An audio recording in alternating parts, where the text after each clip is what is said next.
Oh my god, is the chapter number wrong too? God damn it. Alright. Let me change this. 1129, right? Am I crazy? Oh, okay. I'm sorry, everybody.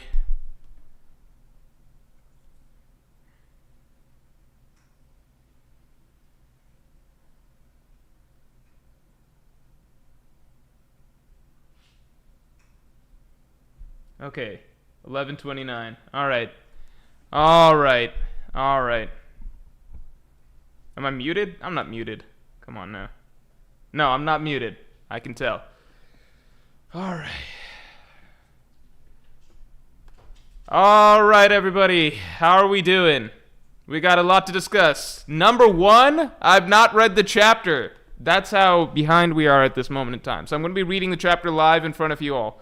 So everybody get ready for that. I'm reading the chapter live. Number two, I am aware that the sun god was not the Holy Knight. So part one of the theory is officially out the window. That's what I get for trying to make theories the day that a chapter releases. So part one of last week's theory out the window. However, it is possible that we're not in Elbaf, from what I know from the spoilers. I have to read the actual chapter now, though. Let's look at the cover story. It's Tama training to be a Kunoichi. I personally feel like we're going to see adult Tama at some point in this, just because we fucking saw adult Momonosuke. She's training to be a Kunoichi. It seems like Shinobu can do that ability. I don't know. We'll see.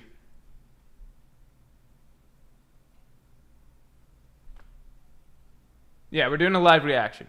And Tekking, I heard, got it right, which is really, really impressive. Everybody props to Tekking in the chat, because, that is a hard call to get right. That's road? That's a hard call to get right, but that's interesting. Alright. People are getting upset. Great sun god. You can see flames in the cracks. Sky's falling. Blah, blah, blah. Random fodder talk. I love One Piece fodder talk. There's no fodder talk like One Piece fodder talk. Mr. MMF2, thanks a lot. Yo, Morjussi, loved your last video. It's still so funny to me that the old, proud, wise giant's greatest nemesis is a hungry, obese little girl. Yeah. Oh, the kid video. Who liked the kid video? The kid video, I really, I stand by that. I think that kid's going to be important, too. And I don't like Kid. Let it be very clear. All right? There was a period of time where I was excited for Kid. That was, I was excited for Kid all the way up to the Wano arc itself. Then as soon as the Wano arc got rolling, and you just saw how Kid's written, I was just like, this guy's ass. So I stopped being interested in Kid pretty quick. And then, what do you know, he continued to be ass all throughout Wano. It just felt like there's no writing plan for this dude whatsoever. It felt like Kid just existed as this character that Oda had no plan for. However, now I'm being led to... Now I believe that Oda did have a plan for Kid, just not for the Wano arc. And so Kid exists as... he existed in Wano for plot reasons, but not, with any sort of writing substance plan for him. And I think that was the main problem.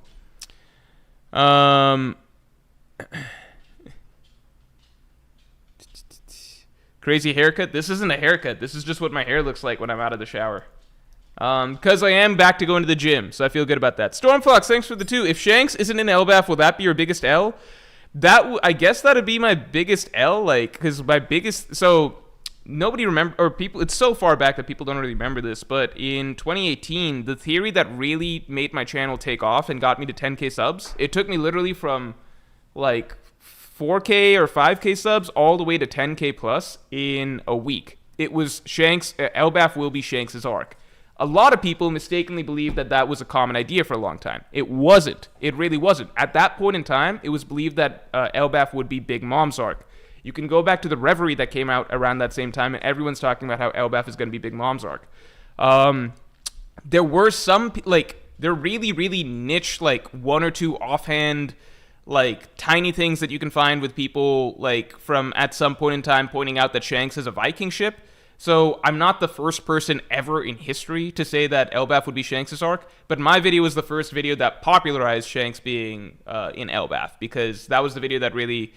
It got hundreds of thousands of views. That's after that, there were a lot of posts talking about that on Reddit, etc. If you go back, you can just backtrack date-wise. There weren't a lot of things about that. And everybody, when that video came out, in the comments were like, who the fuck is this dude? never heard this stuff before. That was when a lot of people were really catching on. Like, that video made people catch on to me because it was out of left field theory. And again, like, you can go back. There's the simple proof is going back to the Reverie at that period of time. In the general YouTube landscape, nobody believed that Elbaf was going to be Shanks' arc. So I've been talking about that since way back when. Unfortunately, it's become a very common theory in the time since then because it's just one of those that, like, naturally, gradually over time, just as time goes, people begin to realize, okay, Big Mom's going down in Wano. Shanks seems like he's being saved for a very soon arc coming up. So, like, just over the course of, like, the 2 or 3 years that Wano went, people slowly started to just, like, start to individually, organically believe that Elbaf would be Shanks' arc. So now it doesn't seem like a crazy theory. But when it first came out, yeah, I was the only person who was saying that in a way that was, like, reaching people and with a lot of different arguments, because before people's only argument was that the Viking ship seems like it could be Elbaf inspired. So some people, like that had been commented on before, that, oh, Shanks is a Viking ship that might be tied to Elbaf. My video had nothing to do with the Viking stuff and everything to do else with thematic shit. Anyway, so Elbaf not turning out to be Shanks' arc would be bad. I also just hope that it happens for, like, would be bad for, like, I guess, that theory, because that was a theory I was very proud of at the time. But also I just think that it's the most exciting thing set up in the Elbaf arc, because there's nothing else really set up in Elbaf itself right now, right? The things that are set up are Shanks was at Elbaf, right? Thematic connections, Usopp, Yasop stuff, right? The Bartolomeo conflict, so Shanks just declared war on the Straw Hats. There's a lot riding on the potential of Shanks being an Elbaf, so it would be a huge tease if that doesn't end up being the case. So honestly, at this point, it's more so for story reasons that I hope that Elbaf is Shanks' arc, because it's just, story-wise, that's the best place for it to be, it feels like, and it just feels like that's what would make the most exciting, like, that's the most exciting setup that we have for Elbaf right now, because otherwise we just have random giants, you know? Dick So Small, I piss on my balls, thanks for the 10. Appreciate the feedback on the kid write-up. I actually sent the wrong one, lol. I replied with the correct one. We had a lot of similar ideas, and I think you'll like the potential connection to Gear 5. Oh, interesting. So that, sorry, I didn't see the follow-up, but, yeah, I told you in my email response that you'd be very happy with the kid video that was about to come out, so I'm glad that you enjoyed that. If I get time, I'll check out the next one, so thanks for the support, man. Also, let's get the likes up to 100 real quick. Let's get the likes up to 100. Sheriff Lafitte, always good to see you. Thanks for being a Yonko tier member for 24 months. Not happy Nami got creeped on again while unconscious, but I am pleased Oda has given her focus this early with the map and beat. Oh, shit, I gotta read, let me read the chapter. I do know the gist of what happens. Here, let me see. Alright, so, reading the chapter. Currently live reaction going on. Let me pin a comment. Currently live reacting. Maybe I should change the title. Let me change the stream title. Let me change the stream title just for the moment. Live reaction. Alright, let's see. Let's go. You demolished my room, my temple, haha. My poor pet, servants. I was right on them just being his pets. So I was right on that. That guy, the animal gods, you know.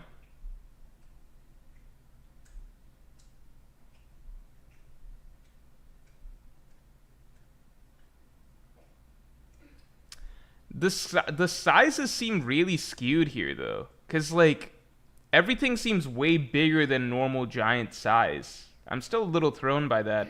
In that, so, like, we get the shot of the cat jumping over them. So the cat is... Literally, the size of the cat is actually about the size that giants themselves should be. So, for Road to be a lot bigger than this cat is kind of weird. Does that make sense? Like, simple comparison, go check out Sodom and Gomorrah from Water 7.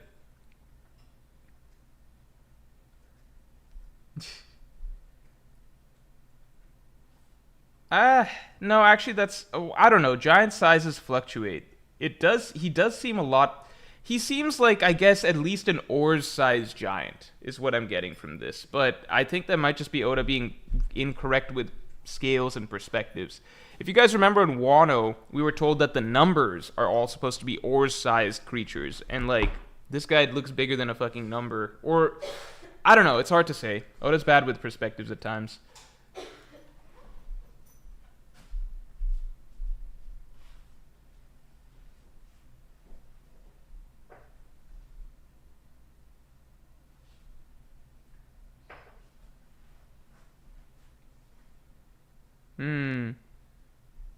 Why is she explaining it to Luffy? She should not have to explain this to Luffy. It's really just a giant's room.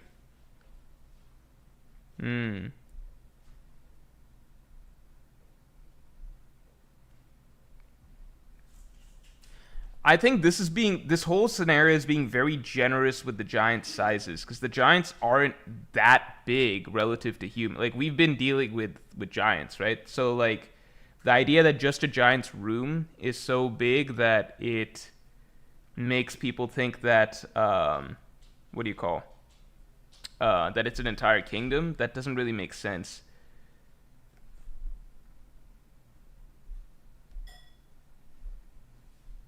I do like that Nami is getting to show off being a navigator and such.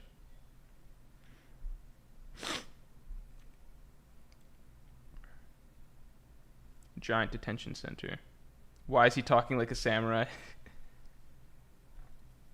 This facility was designed to ensure no giant escapes its walls. Okay, so that's why it's so big. So then we actually might be in Elbaf then. I guess that's good. I guess I should set aside my own personal bias about the theory, and I think it's probably better for the story if we're at Elbaf already, right?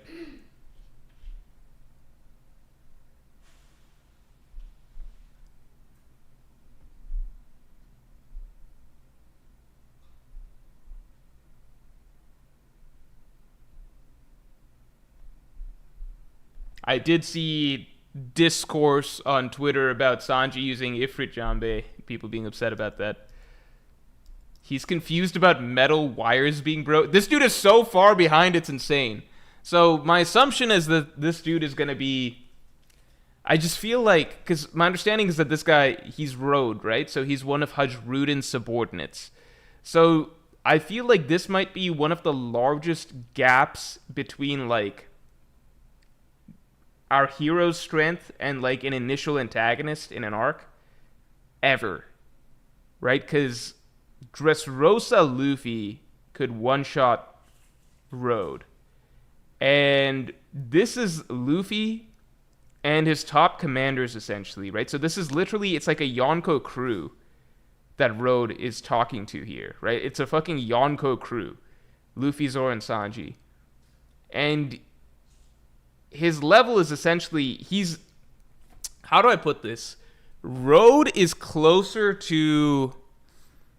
You know that, like, that quote from Brian Scalabrine of, like, I'm closer to LeBron than you are to me? Well, with Road, it's kind of the opposite. Road is closer to...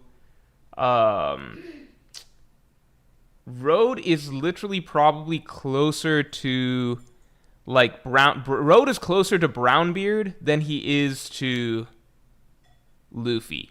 Does that make sense? Like, the gap is just so ridiculously... he's closer to Brownbeard than he is to Sanji. He's possibly closer to Brownbeard than he is to Nami. Like, it's just kind of absurd. Like, the whole situation is absurd.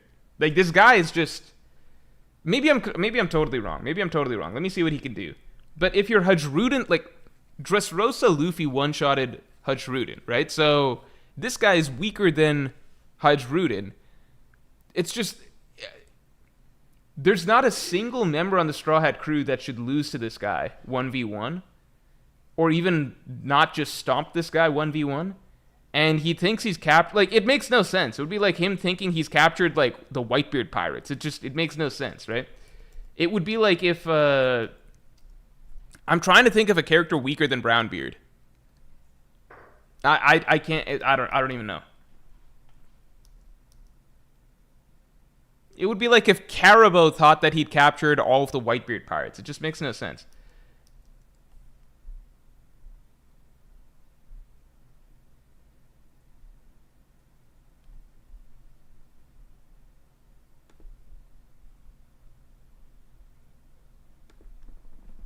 Oh, wait. Did I delete? Hold on. Where did the chat go? Fuck. Now I don't see the chat.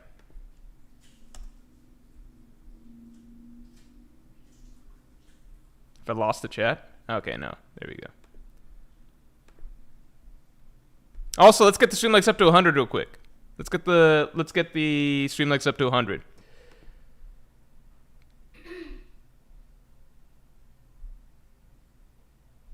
just doesn't make sense. He's like confused that they defeated a rabbit that he owns. Because I get the idea of like underestimating the Strahts and stuff, but the Strahts are a Yonko crew now. Why is he confused that they defeated a rabbit? Like his pet rabbit. Like, I don't even know how to put this.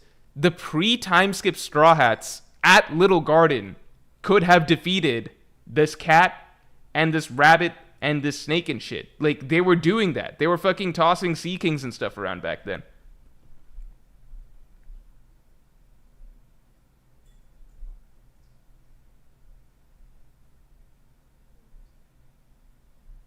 Although I will say that, like, he just looks huge. I'm so confused. Why does he look so huge? Like, I'm just seeing the shot of, like, everybody looking up at him as he takes off his mask. Why is he so tall? Or I guess he's not taking off his mask. He just looked like that for a moment.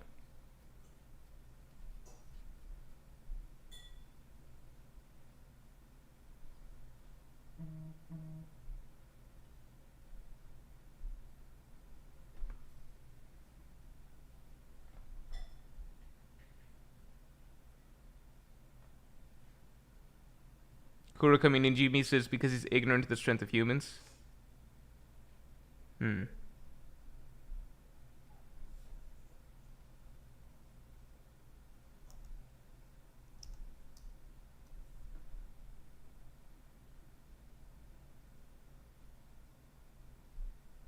So even oh my god, Usopp's explosion is that big? I guess it makes sense. Like, see, this seems to scale. Like, this makes more sense. Like, if Usopp shoots like a little like an explosion thing, like, yeah, it should be able to intimidate a giant. But just from the size it seemed like earlier, you would think that it can, like, his explosion is bigger than fucking San Juan Wolf or something.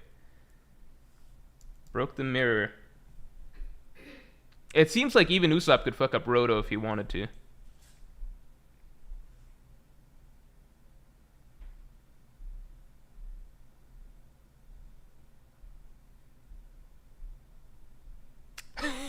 I am actually so upset with this line. Setbacks and disappointments. That's the core of character development. That is all I asked for in Wano. How is Oda aware of this as a writer, and he has the audacity to put this in the fucking, like, word for word in the story, and then he's like, oh, but I'm gonna write a whole arc where that actually doesn't happen. That's insane. Oh my god. I'm glad I'm not done with the Wano analysis yet, because I'm gonna fucking snip this quote from God Oda himself and put it in the Wano analysis. This is actually, the irony is insane. Oh my god, setbacks and disappointments, that's the core of character development. Yeah, would be nice, wouldn't it? Oh my god. Isn't that the total opposite of saying I can't imagine losing and then just winning? Isn't that kind of the exact opposite? I feel like Oda just sealed the case himself right here for us, which is, this is all I really asked for in the Wano arc, which is setbacks and disappointments, because it's the core of character development. Like, it's common knowledge. Oda himself knows it because he's a master at it, and he's done it in so many other storylines before. He's done this in so many other storylines before. That's why we praise Marineford to high heaven. That's why Water 7 through Enies Lobby, that arc is amazing, right? Setbacks and disappointments, that's the core of character development. You're right. You are correct, Oda. You're correct, Road. How about we got some of that? Why would you write an arc where they're just like, well, this one we can't imagine losing. Nothing bad can happen to us this arc. It just doesn't make any fucking sense. Wouldn't that just be basically saying from the beginning, oh, well, this is an arc where we just won't have good writing because we just won't have a setback or a disappointment?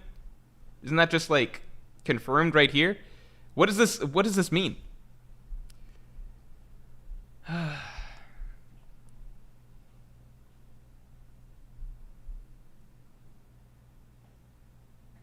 I don't know what Tasso means.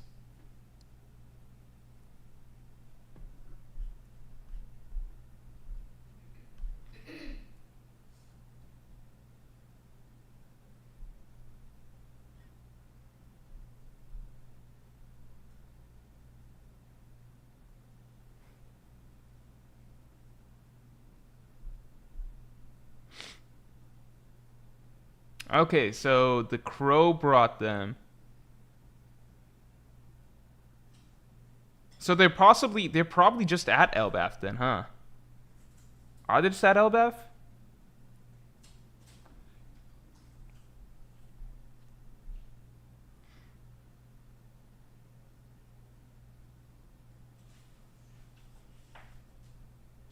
Oh, Sleeping Mist Belt.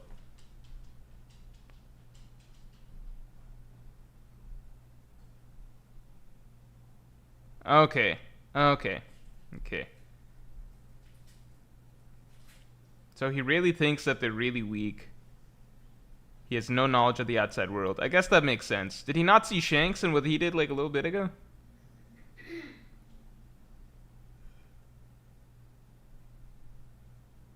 Sleeping, it's funny because the Strahds have gotten so strong. No matter how strong they get in the story, the one thing that seems to be still super effective on them, from Punk Hazard all the way to their time as Yonko and Elbaf, is sleeping gas.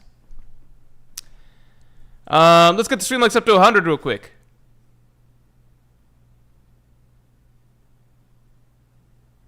Let's get the stream likes up to 100. I see you have no clue where you are. Stay and run wild here. Now you'll serve me.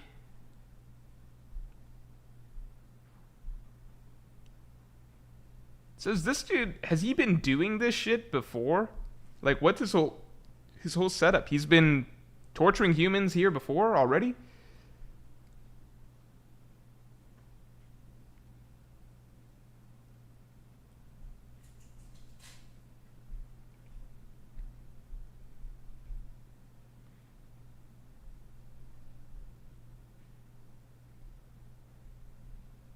Please let the outside be Elbaf.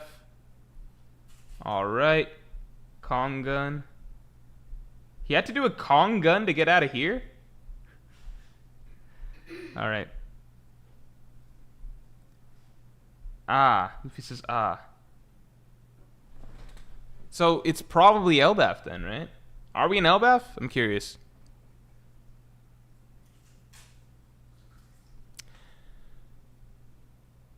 Okay. Alright, let's see.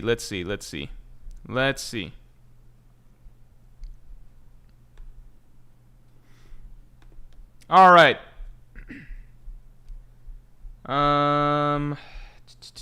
Catching up on chat now. Catching up on chat here.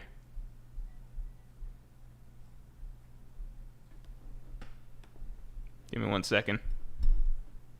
All right. Sorry, we got a lot to catch up right here. So Sheriff Lafitte says, not happy Nami got creeped on again while unconscious, but I am pleased Oda's given her focus this early with the map and beating Road. Yeah, I'm actually really happy that all the Strahds got to shine here. Except I guess Usopp, because he didn't actually quite get to... Here's the tricky thing. So with the monster trio, right, they're all really useful in combat. And Nami, while she's weak like Usopp, one, she's arguably more useful combat-wise, as we saw, taking out Road.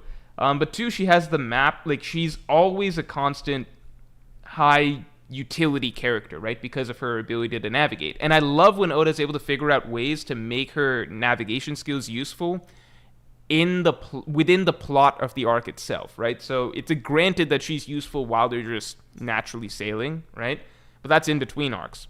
So I love when in the plot itself, like, we find her navigation ability to be useful. Like, even just something as small as, like, in the Davy backfight, you know, her figuring out how to use the currents to travel between the whirlpools and everything like that, right?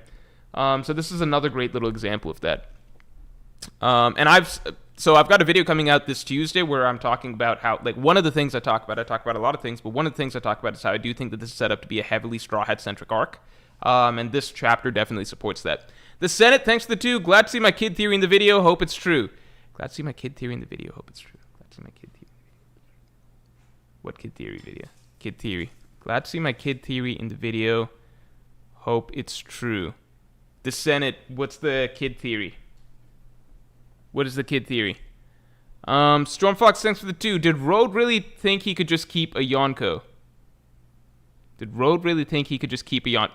I think he just literally has no knowledge of the outside world whatsoever. He must, if he thinks that all humans are really small and weak, right? I think it was just the general concept of the humans being stronger than, like, normal, than their size, seemed to have been foreign to him. Omarwa, thanks for the 2. Loki was set up to exist in Elbaf, silhouette and all. Yeah, I think, Loki, we're going to get an Elbaf as far as we can tell. Morpheus Christos, thanks for the 6. I'm proud to announce that I've finally dropped One Piece this time for good. This is definitely the best decision I've ever made in my life. Oh, yeah, you were upset about it last chapter. What happened this chapter? This chapter's a fun chapter. Seems like next chapter we're going to get some fun shit. What's going on, man? Kid being saved by the Giants. I sent it during the LBAP. Fuck, you are right. All right, the Senate. I'm sorry. You are right. I think, because you were probably the first person that put me on that, because what you just said triggered that memory, and then it just became a part of my memory. I should credit you for that. I can credit you... Hold on real quick. Let me see one thing.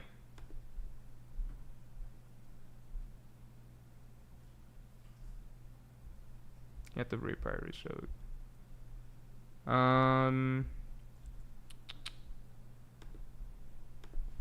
I'll just put an edit.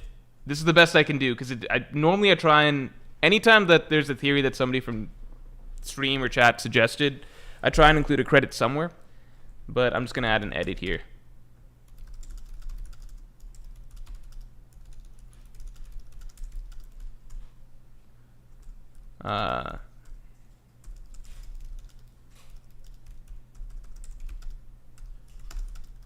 Great point. Sorry about that, man. Alright, I edited the top comment. Sorry about that. On that video. Hopefully that helps in retrospect. I'm sorry about that. Alright, continuing on. Where are we at? Morpheus Christos, I'm sorry that this was what made you drop it, but like hype stuff will come. I just don't think that it was meant to be this chapter. Although I do think that this is kind of the weakest character that we've ever had the Straw Hats fight at the start of the arc. I was thinking in Wano and Hold'em for a moment. You know, like they took out Hold'em. But then I remember that they fought Basil Hawkins slightly before that. So it's not even Hold'em. Whole Cake. They didn't really have any early fights in Whole Cake outside of the Seducing Woods, and that stuff was more for... Yeah, this is just kind of insane. This is like a new level of weak character that they've run into. Blazing Blue, thanks for the 5. Seems like the Grand Fleet is going to be relevant in Elbaf. Stuff has been built up with Leo, Sai, Bartolomeo, and Hadruden for Luffy to take responsibility. Bartolomeo and Hadruden for sure. What's been built up for Leo and Sai? Oh, I guess Leo and Sai with the Celestial Dragon incident, so that's possibly true as well. I could see that. JWP, thank you as usual, man. Thanks for being a Pirate King tier difference for 22 Pirate King member for 22 months. The size difference feels like how we would see an ant on the ground when usually with giants it has felt like the size of a small action figure. That's what's getting me. I guess maybe Oda's just doing it for perspective because I think Oda wanted to play out this scenario of the Straw Hats being chased by a giant through a fake city, and to really make that work, you need to play up the size of the giant a little bit. It just feels kind of insane, the difference, because I'd say Little Garden was the arc where early on it really felt like the giants felt huge, but then there would also be lots of panels where the giants are like just sitting down with the Straw Hats and they don't feel that big in comparison. So even there it was a disparity, but there were moments in Little Garden where it really felt like the giants are way bigger than the Straw Hats. And I think from Little Garden onwards, as the giants became more normalized in our, in us just seeing them regularly, they just stopped seeming as big perspective-wise. This is the first time in a long time that the giants have been made to seem huge again, and it's just kind of absurdly huge, like even bigger than it was in Little Garden. Like, the panel of all of the humans looking up at the sun god just makes it seem, I don't know, it's really big. Maybe Rhodes just a really big giant. Morpheus Christus, thanks a lot. Why are the Straw Hats still fighting fodder characters when their captain is literally a god? I agree that that's kind of a ridiculous conflict for them to have. It was meant to be a fun conflict, but I do think that, like, I think that there's a line. Like, I think that there's a line between, like, trying to give the Strats a fun, low stakes conflict is definitely a good idea to start storylines. Like, I enjoy that when that happens, and it allows us just to get, you know, some classic old One Piece charm with the dynamics again. Because you don't want to jump into something crazy high stakes and difficult. I think that this dude is maybe a bit of a stretch, because it's just like, you want some level, like, something fun, for example, was the dragon at Punk Hazard, right? When they fought the dragon at Punk Hazard, or the Kraken at, because that's just what I'm thinking about. Like, when they fought, like, the Kraken on the way to Fishman Island. It's okay. Yeah, it's okay. When they fought the dragon at Punk Hazard, or, like, the Kraken on the way to Fishman Island, those are nice low-stakes sort of challenges that aren't difficult, but they're difficult enough that you can get some fun out of them. To put it simply, the Straw Hats are currently exponentially stronger than they were during the Fishman Island and Punk Hazard arcs. But Road is probably way weaker, like way weaker than the Punk Hazard Dragon and the Kraken, right? So it's kind of stretching. It's almost too, like, there's a limit to how low stakes you can get, you know? So I'm kind of surprised that Oda rolled with this, because, I mean, think about it. Like, the animal gods that they were fighting, right? Those aren't even close to, that's just like a large, those are creatures that they could have defeated with minimal difficulty pre-time skip. Like, if you go back and look at the size of the, like, once we've learned that these are not gods or anything like that, these are literally just large animals, Luffy Chapter 1 takes out a Sea King that is probably the same size as that snake, you know? So I agree that Oda could have maybe found something more fun for a low-stakes conflict to start with, but maybe there's plot reasons for why we need to be introduced to Road here. Remitalia, thanks a lot. Idea, Devil Fruit tier list, but real-world utility. Oh, that is a fun idea. I'm jotting that down. Thank you very much. Thank you very, very much. That's a fun idea. I kind of want to do that stream. Hold on. Devil Fruit tier list based on real-world utility. That's a lot of fun. I like that. Thank you very much. Hold on 1 second.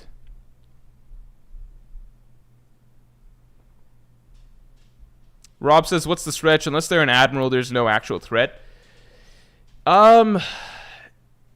Yeah, I guess you could argue that, but I think that there's a difference then, because it's just like, well, if you want to say, well, nothing's a threat to them anymore unless it's admiral level or what, that's not true. We just saw Lucci be a problem for Zoro for some period of time, right? So one, that's not true. But number two, it's like, well, then by that logic, why not even just have them fight, like run through a city being chased by, like, one guy with like a butter knife or something, right, like that, and you're like, oh, well, what's the difference? It's also low stakes for them anyway. It doesn't matter. I think that there is a line that you can hit where it's like I think the Kraken, right, or the Punk Hazard Dragon, those are nice. Like, obviously they're not real challenges to the crew. Luffy or Zoro or Sanji could beat them with, like, low difficulty ultimately by themselves if needed, but it's like a large thing that actually requires them to take out some moves and actually put in a little bit of effort, and that's kind of fun. And it, it allows an opportunity to flex or something like that. Here, it's just like everything is way weaker than, like, Kraken or Punk Hazard Dragon and stuff. It's just like a hedgehog that's like a large hedgehog, or like a snake the size of the Sea King Luffy beat in. Like, basically, if the snake is the same size as the Sea King that Luffy could already zero diff in Chapter 1, then I think that we're at a point where, you know, he could have something bigger, you know? I think he could have something bigger at the end of the day. Like, I don't know. Akash Panda, thanks for the 2. Oda is mocking Morj through Road's words, LMAO. Yeah, man, I don't understand. Oda is very aware of what good writing involves. You need the setback and disappointment. If you just win, If there's nothing that happens, it's not really a story. John678, thanks for the 5. How does it feel for your God's Knights theory to be completely mogged by Tekking and his buddy Roto? Elbaf is giving pre-TTS vibes. Hope it continues. I didn't even know about Elbaf's Roto theory, but that is, Tekking's Roto theory. In my mind, that's way more out of left field than the Holy Knights. So props to Tekking for getting that correct. I obviously really wanted it to be a Holy Knight. I'm still uncertain if we're at Elbaf or not at Elbaf, but I think it looks like we're going to be at Elbaf. So I guess lesson learned, don't do theories. I should have just done a normal chapter review. That day. But I got too excited seeing the Holy Knight thing. And it was feeding off the fact that I just did a video on the Holy Knights, so I was just itching. I was just like, all right, let's go. Holy Knights, let's go. I personally think that Holy Knights would have been more interesting than Roto, I'll say that. But obviously, whatever Roto's saving as the interesting stuff for the arc has yet to happen, so I'm not going to read too much into this road situation. I do enjoy the pre-TS vibes of Elbaf, though, so far. Low-key, can I say this? This might be blasphemy, all right? Might be blasphemy, but it could be blasphemous to say this.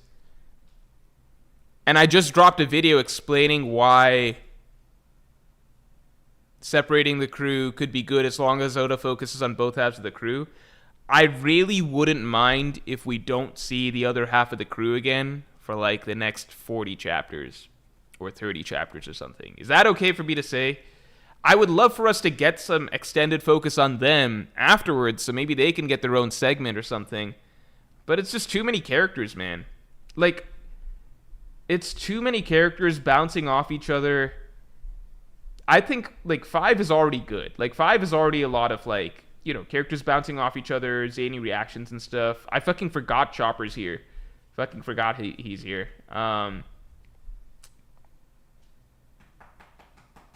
It's just once we're at, like, 10 or 12 or whatever the fuck Bonnie and Lilith add to the equation, maybe 40's too much. Maybe 40's too much. But I'm just like, look, I'm just thinking, if the rest of the crew was right here, right? What is being added to, everything's just more scattered, and there's just more text bubbles with, like, more minimal interactions. It's more like, the more you add, the shallower it gets, right? Because it's kind of like, suddenly some characters are going to be losing their speech bubbles here, right? So, like, something that Zoro said might go to fucking Jinbei instead. Something that Nami said might go to Robin instead. So, like, everybody's getting, like, a really tiny piece of dialogue instead. And then just some of the interactions that are happening, those get minimized as well, right? Because you have more characters to go around. So everyone needs to say something, but it's all just going to be bouncing around a lot instead of, like, some characters getting to converse for, like, a second or something like that, you know? I don't know. Like, just Nami, Usopp, and Sanji talking here. Like, it's fitting for all their characters. It just doesn't... Once you add more characters and everybody needs more, right? Then maybe... It's not... Like... It gets more complicated, There's just more going on. I don't know. Wakiki says, yes, each member gets one shallow line. They feel more like real people here. That's what I'm saying. Like, I feel like... I should change it from reaction. We're not at reaction anymore, right? We're at discussion. It's easier for them to just talk and feel like real characters, whereas I feel like... lots of times when I go back and reread things from, like, especially the early arcs post-time skip when all of the crew was together before Oda started splitting up more, it'll just be like a panel where, like, every crew member says one line, and each line is very generic. Like, generic in the sense that, like, you could hand it to a random fan and ask them, like, have Frankie say something, and Frankie says something like, we'll be super all right waiting on the ship, and that's what the line is, basically, because it's like, well... Frankie just needs to include super in there because there's no time for any meaningful, like, dialogue or anything for him.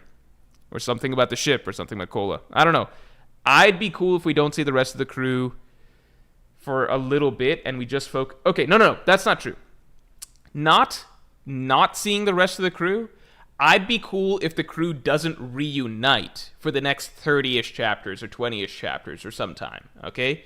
I'd be cool if we get some more chapters with just our squad here, and then I would love to get some chapters with just that squad there, because that squad actually at the end of the day needs more meaningful interactions amongst themselves, you know? Continuing on. The Lear, thanks for the 5. This is the beauty of my living dolls. Road has a doll fruit or something and shrunk them down to size. That's why the sizing is so whack. I mean, I would love to roll with something like that because it would then feel like I was somewhat correct, at least in terms of my guesses previous chapter, right? I would love to roll with something like that. I mean, I would love to believe something like that, but I also feel like it could just be Oda being inconsistent with the sizes. I do think that certain things like the hedgehog being so big. Let me see. Let me think about this. Okay, so the hedgehog. How big was the hedgehog compared to them? How big was the hedgehog? Let's see. Okay, so like it seems like Nami is the size of a bug based on chapter 1127. But I don't think the giants are literally scaled to bug size compared to the Straw Hats. But then at the same time, the hedgehog's not that big. Maybe it is all correctly to scale. And Oda's just playing with perspective.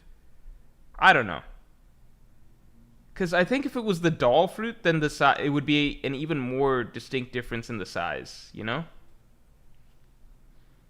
I do think I'm just reading 1127. The cat seems too big. How do I say this? Because if I were to compare the cat size as you see in 1127, when it's like breaking the Lego blocks and stuff, the cat could arguably it feels too big if it's just a giant sized cat. Because then like what a giant would look like compared to the humans is way bigger than any giants we've seen before. If we're using the cat to scale. It is funny to me to learn that like that these animals are really just normal ass animals, because it's like you've got Luffy, Zoro, and Sanji using like Wano level moves on this fucking cat, and the cat's probably not any stronger than that Alabasta lizard that they fucked up all those thousands of chapters ago. It's probably roughly the same. Anyway, continuing. Breezy 2X, thanks for the 2. Do it curve. What? Oh, god damn it. Lilligant Master 87, thanks for being a Yonko tier member for 14 months. Yo, Morj, do you have any tips/experience regarding tone when writing scripts? I found it hard to write scripts in a way that a normal person would talk. I am not the best person to ask for that, because the reality is that as much as I like to critique and analyze what I see from other writers, right? I don't have the experience of having to professionally do screenplay stuff myself at the end of the day. So the best I can say is I feel like the most useful thing you can do, in my opinion, and like I learned a lot of this just reading One Piece and trying to be more analytical of it, or reading other authors, series, etc., trying to be more analytical and writing the things that I observed that were strong. Think about writers that or movie screenplay writers, things like that, who you really, really respect, who you feel like are able to talk in an authentic voice that sounds like real people. Try watching a couple of those again, and then just take notes on what are they doing here. Like, why does it feel... I think a lot of it just comes down to why, right? If you can figure out why, if you can analyze why do I like this, why does this feel natural... this applies to anything, right? Not just like naturalism in speech and writing style, right? But any sort of analysis that you can give to any sort of medium as to what is making something special, right? So like you can sit back and look at something like Marlon Brando in Streetcar Named Desire or something like that, right? And you can immediately be like, okay, why does his acting seem so much more natural? Like, why does his acting seem so much more realistic than, say, like Vivian Leigh's or something like that, right? In the same movie. And once you start breaking that down, it's like, okay, well, he seems much more natural. He seems like he is fine mumbling a lot more, or having odd tics in his speech, or not enunciating all of his lines, often like a real person will do, right? And so as you just watch something with a critical eye and really try and break down, why is the effect that I want happening? Why is realistic dialogue happening, or something like that, right? What's making that happen? What's different? Once you can do that, then you can apply it to your own writing or your own creativity and use the principle that you learn from there, right? So all principles in terms of like what makes something good can be derived from just watching things, like watching things and thinking about it, you know? Like the brilliant point that Road made in this in this chapter, right? Like, which is that, let's see, let me just read it again because it's so beautiful. It's so perfectly put. Setbacks and disappointments, that's the core of character development, right? You could never take a writing class ever and just think critically about any form of character development that you see ever in any story. And just think about, like, okay, I'm fucking watching a Disney movie, right? Why does Simba grow from the start of The Lion King to the end of The Lion King, right? Why does Aladdin grow from the start of the movie to the end of the movie, right? Like, you go through and fucking think about it. What's causing the character development each time? It's like, oh, setbacks and disappointment, right? So, ultimately, just figure like most things can be figured out in terms of like what makes good art, what makes good writing, etc., just by actually looking at what other artists are doing, other writers are doing, and seeing what's making it work. And once you figure that out, then you can apply it to your own stuff, right? Anyway, moving along.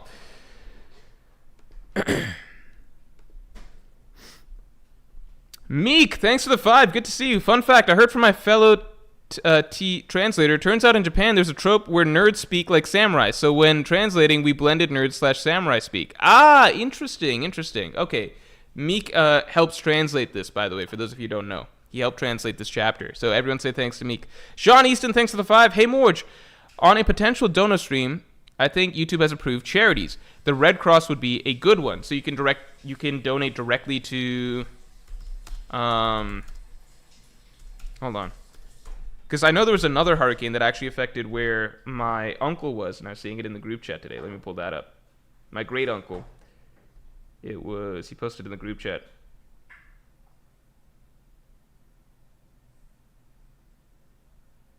Milton. Right? Is it Hurricane Milton? Am I wrong? Yeah, because it was happening in Florida, and my uncle lives there. Okay. YouTube, how to directly set up charity stream. Oh, you can. And then does it go directly there? As long as it goes directly there, then I'm fine doing it through YouTube and not setting up not just sending people to a link.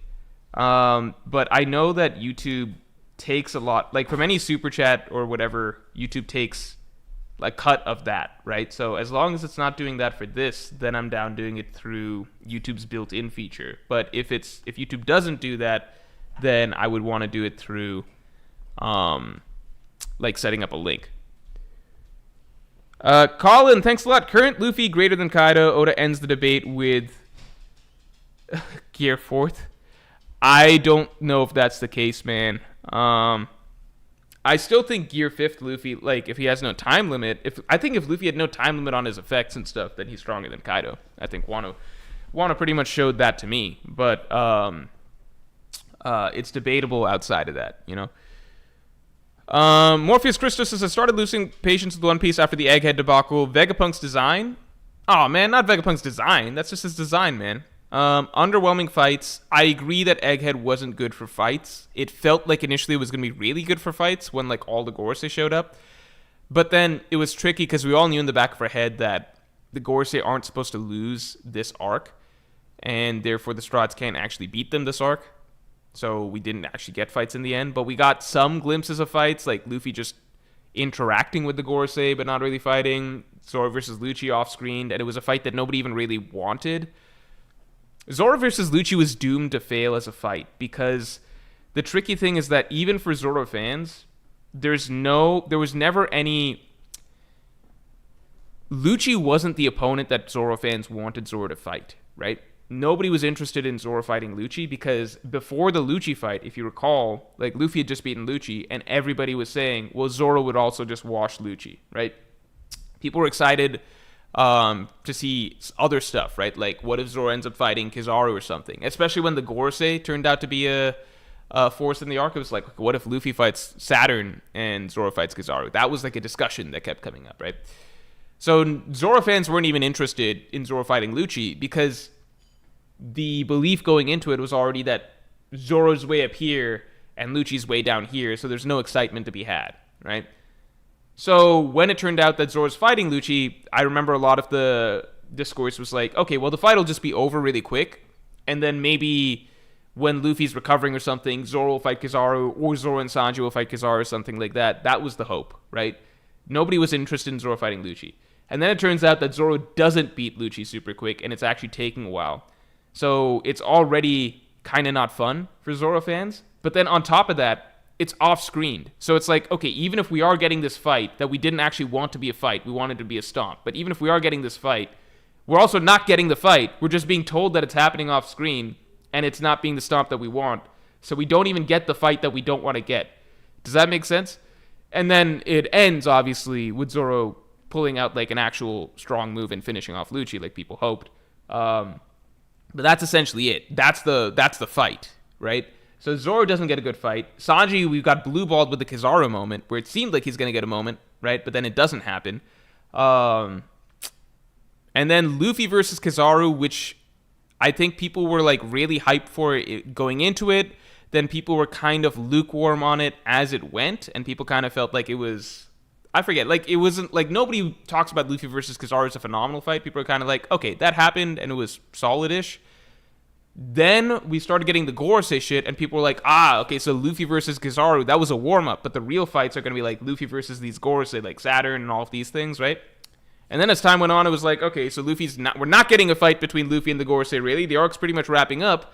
All right, I guess Luffy versus Kizaru was the best that we got, right? That was kind of the cycle of events. So Egghead was not an arc for fights. However, it was good, in my opinion, for fights outside of the Straw Hat crew. Because we got Law versus Blackbeard, which people did enjoy, even if we didn't get to see all of it. People enjoyed it. We got Shanks versus Kid, which was fun just for hype. And then we got Garp on the Hachinosu raid, which I think people really, really loved overall. So I think the fights outside in the world were really, really cool. Like, people loved seeing Garp versus Aokiji, Garp versus the Blackbeard Pirates, right? And then Kobe getting his moment. I remember those were fan favorite chapters. Like, people loved them when it came out. So I do think Egghead delivered on fights. It just was never supposed to be an arc on about the Straw Hat crew. So I would actually say that if you're a fan of the side characters, you probably enjoyed the fights. And we got Sabo versus the Gorosei. Oh, wait, that only exists in Sabo fans' deluded reality, because that never fucking happened. I love when Sabo fans try to bring up Sabo's feats versus the Gorosei, which are not existed. It's like, what did he do to them? Did he fight them? Did he do anything to them? It's like, no, but he survived the battle with the Gorosei. What do you mean survive? We saw what happened, right? It would sound like, imagine if we didn't get to see what happened, and instead we were just told off screen that like Sabo faced off against all the Gorosei and Imu and survived. We'd be like, holy shit, Sabo's crazy strong. But we actually got to see what happened, and it was like, oh no, this is more of a Beppo gets away from Blackbeard situation. It says nothing about Beppo. It doesn't mean Beppo's suddenly Yonko level. It doesn't really count as a feat. It just means that Oda needed this character to get away. Continuing on. Oh, and you said lack of significant lore reveal, etc. There was significant lore. What? There was significant. I think there was significant. Okay. Let's backtrack. There was significant lore reveal, but not in a sense that warranted, like, how many 7 chapters or whatever dedicated to the amount of lore reveal that we got. So it's tricky because we did get a lot of bombs dropped on us regarding the truth of the One Piece world with Egghead Island, but it wasn't like 5 to 7 chapters worth of lore reveal, right? Like pure straight speech dialogue. That was the problem. So while objectively was a lot of lore reveal, the amount of time spent revealing the lore didn't feel like it added up to the same amount. Like, to put it bluntly, if you go back to Clover's speech, right, in Ohara, I feel like Clover's speech in Ohara, which was like, I don't know, 5 pages or something, that was as significant of a lore jump, like lore revelation for its time, as Vegapunk's was today, but Clover's took like 5 pages, whereas Vegapunk took like 5 chapters straight or something minimum. So I can see people being upset about that, but the thing is, it wasn't just supposed to be a lore reveal. Vegapunk's speech was supposed to be something that moves the entire One Piece world, right? So it's tricky in that for the reader, for our perspective, it didn't reveal that much in terms of like how many chapters and how much page time it took up, but it wasn't just supposed to be for us. It was supposed to be showing the ripple effect that it's having on the One Piece world, right? In terms of moving the plot forward, establishing like what Dragon says, that the war for the battle to find higher ground or whatever, the giant Obi-Wan Kenobi battle, that's about to begin. So we needed the whole speech to really feel like it's shaking the entire planet. Dick so small, I pissed on my balls, thanks for the 5. I feel like you're using the term setback weirdly. They're just obstacles, and Wano is full of those. No, because the thing is, the key term is disappointments. Wano had obstacles. It did not have disappointments. There was not a single moment in the Wano raid where... Oh, sorry, there was. There was one single moment in the Wano raid, which was chapter 1043, where they felt that their chances to win were actually in jeopardy. Throughout the Wano raid, the key point was that no matter what happens, it doesn't shake the Alliance's fate. There's not a moment in the entire Wano raid where the tone ever shifts to, oh no, this is getting difficult for us. In fact, the entire point was the first time that, like, Kaido even comments on it, like the first time that he beats Luffy in the Wano raid, he's like, well, this literally won't matter because no one's going to believe that you actually lost. He literally says that word for word. And what do you know? The entire Alliance's reaction when Kaido says, Luffy lost, is, no, he didn't. We're still going to win. There's literally panels of everyone putting their fist in the air, pumping their fist, and cheering and everything like that. There is no sense of disappointment that happens whatsoever throughout the Wano raid. It's very different. Like, I don't know why people are so confused about this, because it happens all throughout One Piece as easy points of comparison. You can go back to, like, in Water 7, when the Straw Hats lost against CP9 trying to get Robin back. Literally, Nami's talking about how, like, everyone's spirits are really low right now. Luffy's in the like, stuck in the building and stuff like that, just moping. All the Straw Hats, like, there's just panel after panel of, like, the Straw Hats just being sad, lost, not knowing what to do, really down on themselves, whatever. And all of that leads to Nami having to go around the city, rallying everybody, revealing, like, hey, Robin actually wants us to come save her. Robin's going to die for us. We need to get back up. Why is everybody so down, etc.? And then everybody kind of gets their energy back and is like, all right, we fell, but we got to pick ourselves back up. Let's do this, right? That's character writing, and that leads to character development. Luffy's primary source of character development in that arc was learning to be a better leader, right? And that was one of the key parts of that, right? Like, between the Usopp incident, the Robin incident, all of that leading up to Luffy really stepping up as a leader throughout the Water 7 Enies Lobby raid, right? Throughout the Enies Lobby raid, right? Wano doesn't have that. Wano does not have that. There's no moment in Luffy where he's like, there's no moment in the Wano arc where Luffy is actually met with disappointment. There's no moment that you can show, like, an actually sad, down Luffy. It just doesn't happen. And that's unfortunate because, like, you can look at Whole Cake Island, just one arc back where, yeah, Luffy, like, the low point of the arc where Luffy failed to get Sanji back, that affected him. And that created a significant low point for the arc. And it allowed something to build towards a very meaningful character arc, or character-centric arc for the rest of Whole Cake Island. And that played out in Luffy's battle with Katakuri. So I don't know what you... I think the simple statement that you made, which was, I feel like you're using the term setback weirdly, it's interestingly missing the point, which is that it's setbacks and disappointments. Setbacks that have an effect on the character, right? That is the core of character development. Oda himself spells it out, right? Oda's a master writer. He's done it throughout the story over and over and over again, arc after arc. He's great at doing this. He just did not do it in Wano. In Wano, for whatever reason, it was supposed to be an arc where the characters are just never, or the main characters, the Straw Hats, are just never really down or disappointed about anything. They're never made to feel like they lost something or failed in some way. It was just supposed to be a victory, like a victory lap for them from start to finish.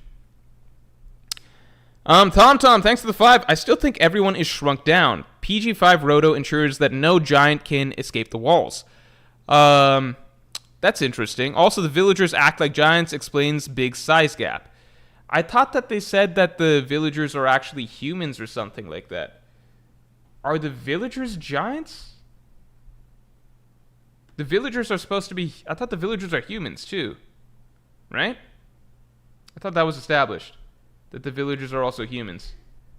Let me see. It would have been in the previous chapter, right? Can somebody just let me know? Was it established that the villagers are humans? Was that factually established?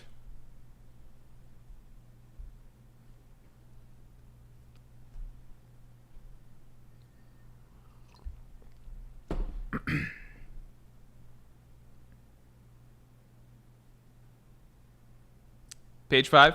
Okay. Let's see.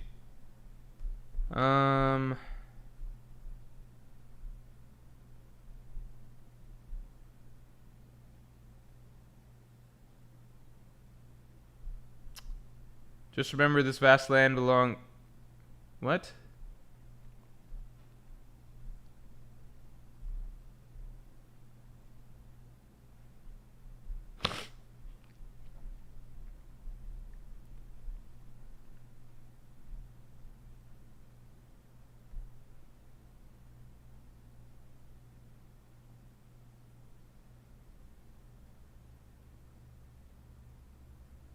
Oof says, Wano was the first arc where Luffy becomes the hero. That's why he awakened. The hardships and disappointments of the Wano arc were never meant for the crew, but for the nation as a whole. That makes sense. But the problem is, in terms of storytelling, the characters that are actually carrying out the action of the story and playing the role of the protagonist who succeed in resolving the conflict are the Straw Hat Pirates. So you essentially have an entire story where the protagonists, the ones who are resolving the conflict, have no character writing. Right? Some of them do. I'm sorry. Sanji has some good stuff. Robin has some good stuff. They don't actually get a story in the middle, but they do get a chapter each individually where they have, their moments of character development in the actual fights. But over the course of the arc, they're not actually experiencing setbacks and disappointments, right? And Luffy, the hero of the arc, does not. So you can't really have it both ways. That doesn't really exist in fiction, where basically these characters are the ones that suffer and go through character writing and disappointment, blah, blah, blah, blah, blah. But then a totally different set of characters are the protagonists, who are the ones who actually win the conflict, resolve everything, yada, yada, yada, play the role of the hero, etc., right? Those characters need to also go through shit, otherwise you don't really have a story, because those characters are ultimately the protagonists, right? If you have something like Egghead, where it's like the Straw Hats are involved, but you could argue that Vegapunk is more the protagonist. Bonnie is more so the protagonist, right? And they're clearly involved in resolving the conflict. Then it's more so okay, right, that the Straw Hats don't get as much. But Wano was an arc where the Straw Hats took center stage, shoved the Scabbards out of the way. We're like, this is our time now. We're taking it from here. And it's like, dude, these characters had no character writing for the last, 100 chapters. What are they doing here? Anyway. Where is it? Is it established here that is there a page or point where it's established that these guys are giants or humans? The page off the first double page spread. Okay, let's see. Thank you.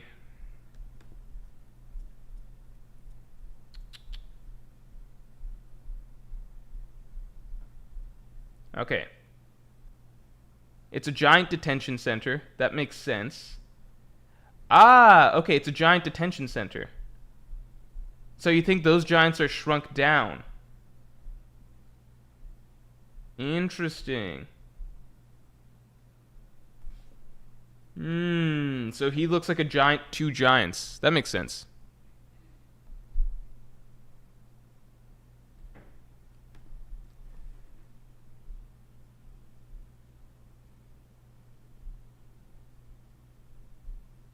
Okay, continuing on. Andrew Anderson, thanks for the 5. I think this conflict is just to set the seed that the giants might be racist to humans. Maybe. I mean, the arc started with, not the arc started, but like our experience in Elbaf started with like we've been to Elbaf twice already, right? First in Big Mom's flashback, and honestly, the giants seemed pretty cool with humans at that point. Like they seemed pretty okay with him. And then after that, it's fucking Shanks at Elbaf, right? And the giants all seem really cool with Shanks and the red-haired pirates. You could argue that the giants think that maybe the giants are racist and that they think humans are weak, but the two humans that have been to Elbaf and chilled there for some time, like they got their whole village fucked up by a 5-year-old girl, so I doubt that it makes sense that the entire race thinks that humans are weak. And that, like, Road was there for that. I guess maybe he just counts. Oh, no, Road had just been born, so that was before his time, right? I think Road had just been born. And then, yeah, like, Shanks was there.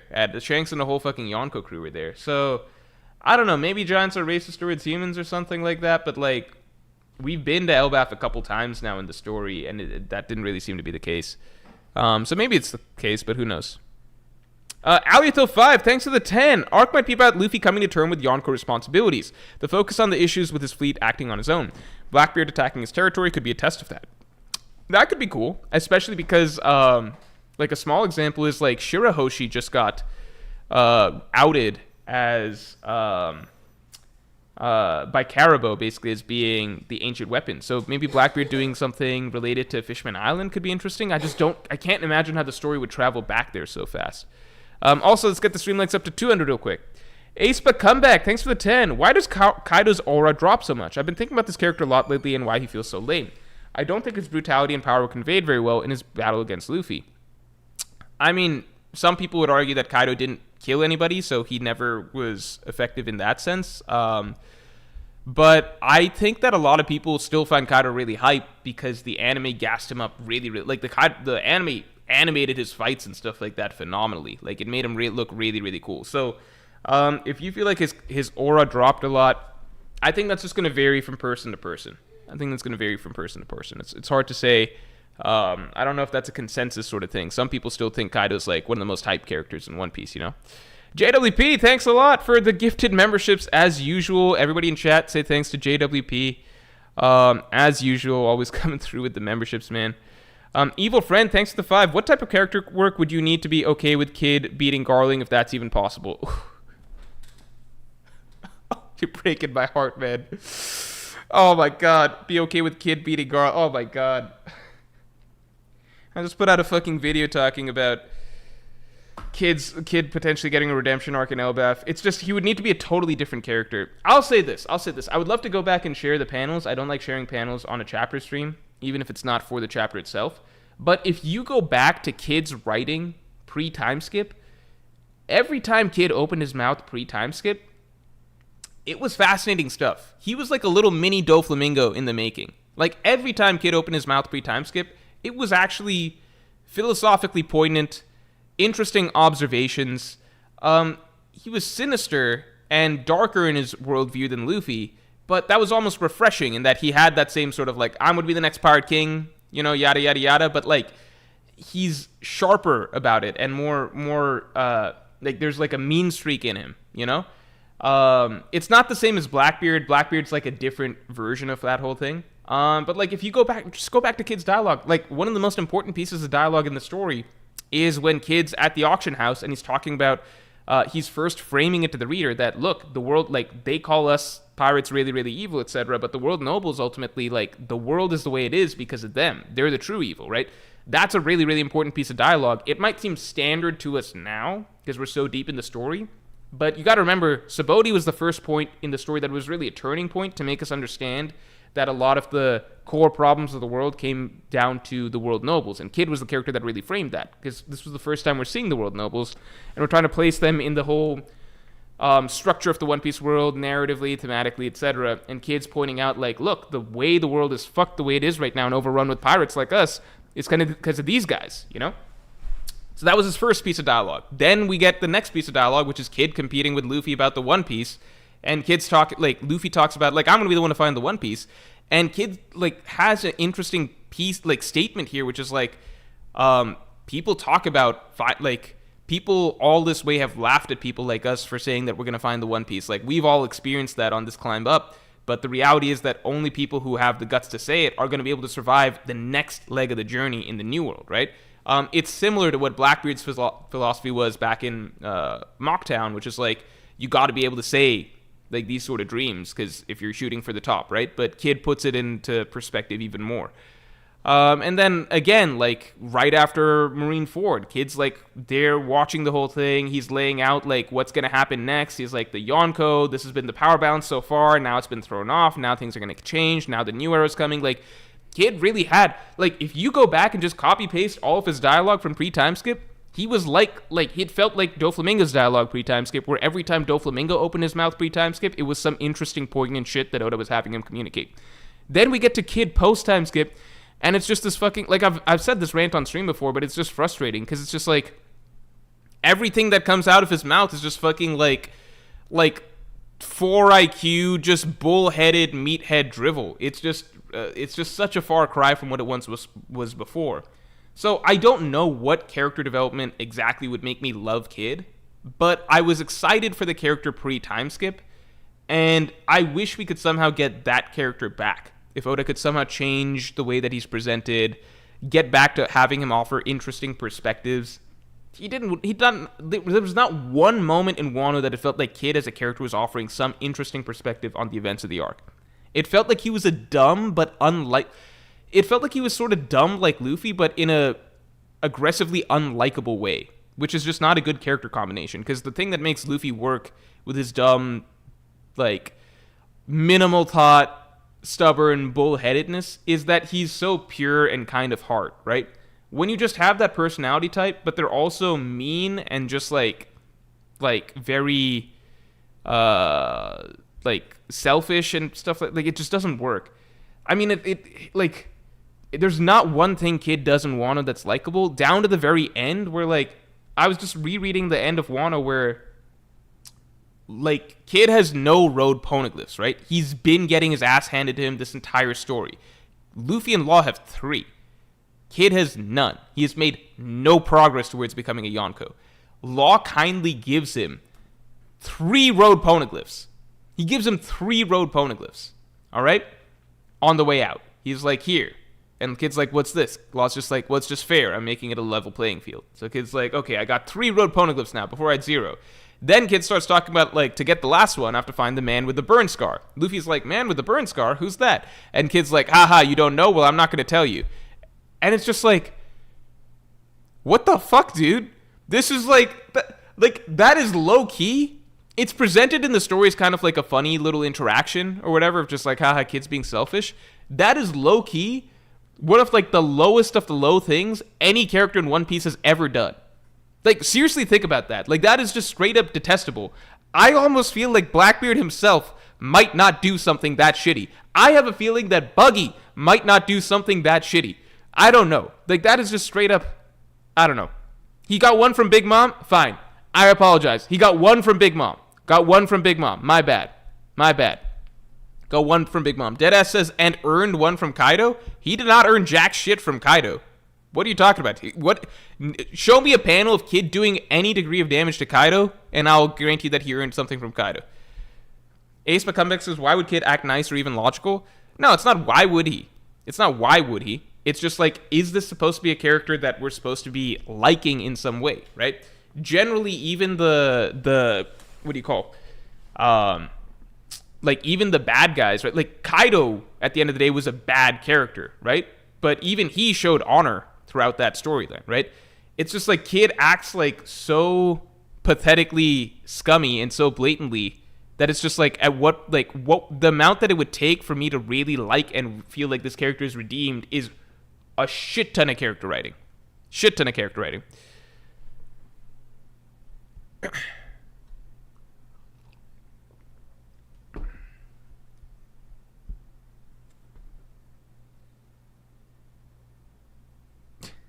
All right, let's continue on from Kid. He just comes off as lame. Essentially, he's just a lame character at this moment in time. So the amount of character writing would take for me to feel like he's his cool pre-time skip self again, but just like with some improved depth to him or something like that, or like maybe some moral growth, it would be a lot for me to be like, oh, I like this character taking out for Garland or something. Sean Easton, thanks for the 5. I'm pretty sure YouTube doesn't take a percentage from charity, just super chats and donos. Okay, that's good to know. I will do my double check research on that, but that is good to know. Thank you. Shattered Glass, thanks a lot. Egghead is truly the most non-Strahd arc. Like, the Strahds barely have any moments compared to non-Strahd's characters. Yeah, I think Egghead was basically supposed to be that sort of arc, though. So it's like, if you just accept that Egghead was what it was, which was like a really non-Straw Hat focused arc, then I think like that's okay. You know, that's fine to have a really not Straw Hat focused arc. It's okay for them to be background characters for a little bit. I think my only issue with that writing choice is that I then did not enjoy Oda kind of doing it half and half, where he just has the Straw Hats still, like, it's okay to just let them be, like, it's okay to just focus on the characters that matter. I did not enjoy that Oda just felt like he had to keep incorporating the Straw Hats in really superficial ways that sort of took up time and panel space throughout the arc. You know what I mean? Like, I felt like Oda had Zoro fight Lucci just to have Zoro, to give Zoro a fight. But it was like the most half-assed Zoro fight ever, right? Like, even Zoro versus Monet, which is a very easy fight for Zoro, that was a more interesting interaction because you get a more interesting scene out of that. Like, it's like, oh, this duel is happening. Then you kind of realize that, wait, Zoro's kind of sitting back and just kicking it, letting Tashigi fight. It's like, what's going on? Like, and then you get this cool scene where Zoro revealing that, like, he's actually a lot stronger than expected. You know, like, you can have really basic, like, it's not about the difficulty of the fight or whatever. It's just like there seemed to have been no thought behind it, right? So I kind of felt that way with, like, a lot of the Straw Hats in Egghead, which is that they were just being written in to take up panel time with, like, random menial tasks for them. Like, there were, like, I keep referencing this, but it's just what I remember, which is that, like, the reason Egghead felt so long, even though narratively it doesn't feel as long as something like Alabasta, it was longer, is largely because there's a lot more fluff in Egghead, just because if you are reading through it, there's so many panels where it's just like, okay, so the Straw Hats are just doing something random and bullshit that does not really matter, but it feels like Oda couldn't just let it go and just have them do nothing, right? I personally think it's almost better to find a way to just have them secluded off and doing nothing and just let a few characters run the story than just have them in the story to do random menial bullshit that extends the chapters, right? Like, again, there's this whole section where, like, the Sunny needs to be transported from one area of the cloud over to the other area of the cloud, and then the Sunny needs to be defended for a moment from Saturn in a conflict that doesn't matter at all. It just needs to be done. And then the cloud needs to be extended so that the Sunny can be dropped down into the ocean, and then the Sunny needs to be Cootie vented over to the giant ship. This is the whole convoluted series of events that needs to happen. None of this is compelling storytelling, but it's just giving the Straw Hats on the side things to do, right? Like, nobody's thinking like, oh, that's one of my favorite parts of Egghead. It's just a thing that's happening in the background and panels are being devoted to it. I think that's my bigger thing with, like, I don't mind when Oda has an arc that's just focused on the side characters, but then it's just like, just don't fill up more space with just writing bullshit storylines for the Straw Hats or something, you know? That's my bigger thing. The Senate, thanks to the 2. Garp vs. Kuzan anime reaction. Animation was crazy. I actually reacted to it last Monday stream, so you can check that out towards the end of last Monday stream. Don't go too far, because then you'll get to a Hunter x Hunter reaction. And you might get spoiled on that. Morpheus Christos, thanks for the 6. Why didn't Vegapunk expose the world government, Will of D, etc.? Well, that's been harped on forever, and there's not a single good reason anyone's ever put out. The more I've tried to think about it, to try and think of, like, good reasons to justify it, the more I've figured out, like, the more I found out even more stupid arguments for it, which is like, Vegapunk puts out a huge speculation, which is, my prediction is the world is going to sink X number of meter, like, the world's going to sink soon, right? So he's fine putting out a speculation, but then he's not fine putting out the thing that he's absolutely certain of, which is the world government is the one that's going to sink the world, which is just funny, because you have to be more certain of the nature of, like, who the person that sunk Lulusia Kingdom is to then make a prediction as to their next actions, which would be to continue sinking the world, right? So he actually made the more speculative claim open to the world, which is I predict you're all going to sink. And then the thing that he's certain of, he just doesn't say, right? So it's either or. Either you're okay with putting out speculations because you already told people that you think the world's going to sink, which is not something you can know for a fact. Or either you put out both the speculations or you don't put out any speculations. Because the funny thing is that the only prediction he's making is that the world's going to continue to sink. Figuring out what already happened is not a prediction. It's not speculation. It's just what you already know. And he already knew that the call had been made to Morishua, and he said that he's certain that the world government did it. I know people say that, like, and the thing that people throw in as the counter-argument, which is an incorrect counter-argument, is that Vegapunk said he did not want to determine who was at fault in the Void Century War.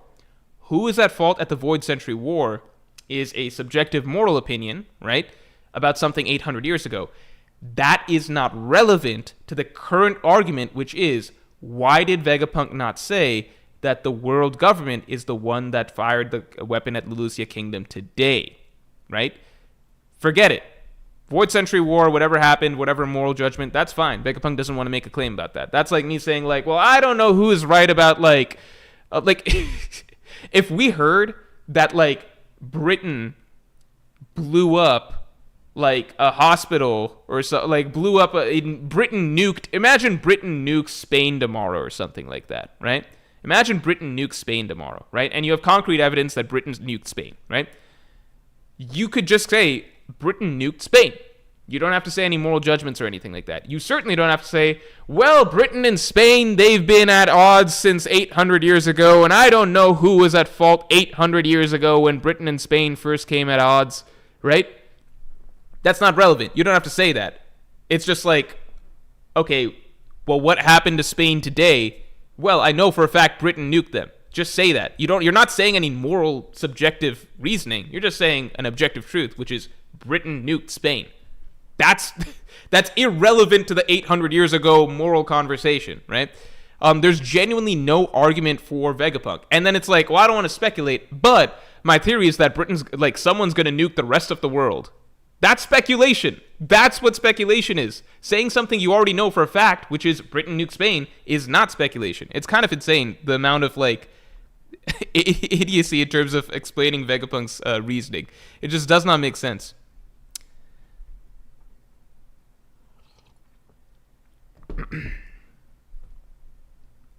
Prophet says that would lead to pure chaos when they're already in crisis.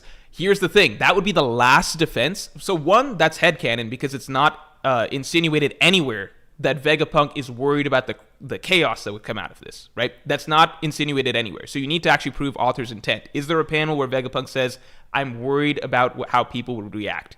Or I'm worried about what the world government would do? Or I'm worried about the chaos that would ensue? No. There's nothing that hints that that's what Vegapunk is thinking. The only thing that we know as to why Vegapunk held back information is that he does not want to make a moral judgment on what happened 800 years ago, which is irrelevant to him making an objective statement about something that he already knows today, right?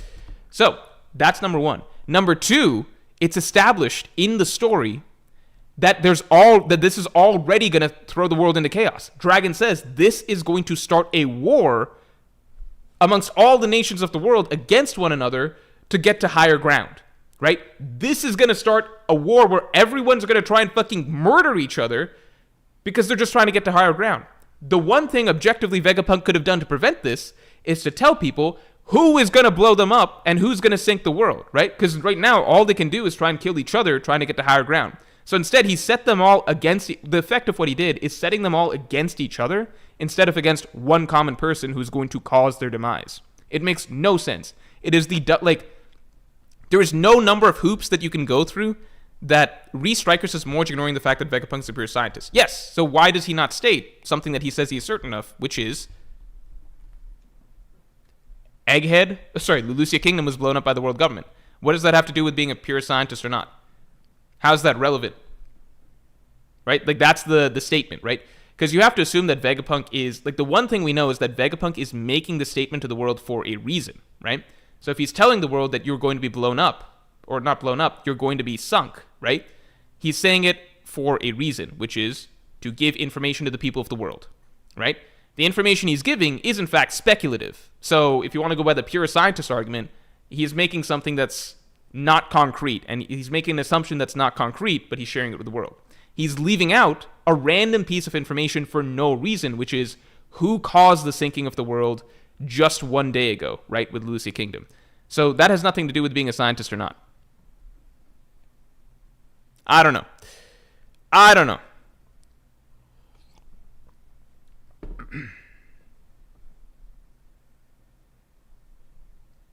All right.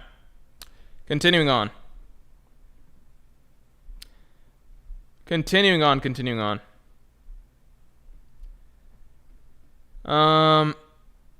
Morpheus Christos, thanks for the 10. What I didn't like about Vegapunk was how hyped up he was, only to be a massive letdown once revealed. Like, seriously, the dude looks like a SpongeBob character. I do think that people were really...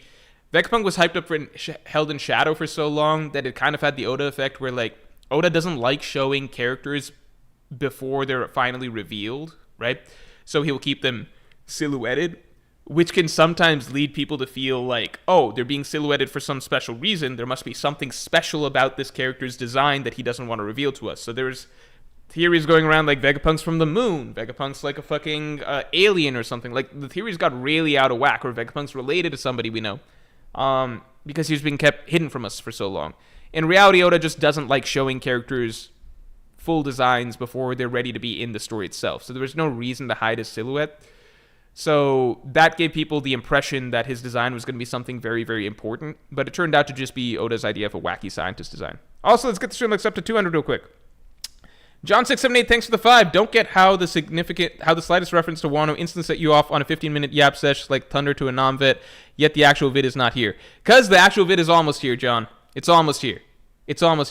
But the slightest reference to Wano was not a slight reference, all right?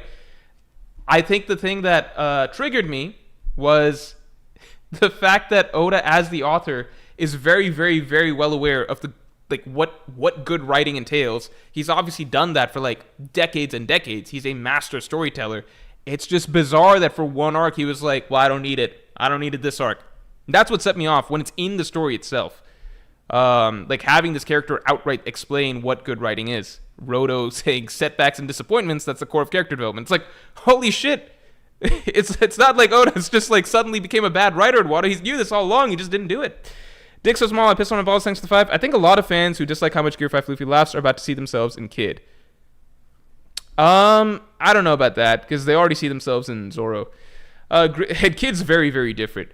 Grizzly Adams, thanks for being a Pirate King tier member for 14 months. People say that the main difference between Luffy and Kid is plot armor, but the real difference is that Kid is a dick, whereas Luffy is good-hearted, friendly, and inspires cooperation for people. Exactly, and that's something I talk about basically in my video about Kid's potential redemption arc in Elbaf, which is that Kid is an asshole through and through. He didn't have a figure like Shanks or whatever to guide him. He doesn't have certain values that Luffy has, which makes Luffy a good person.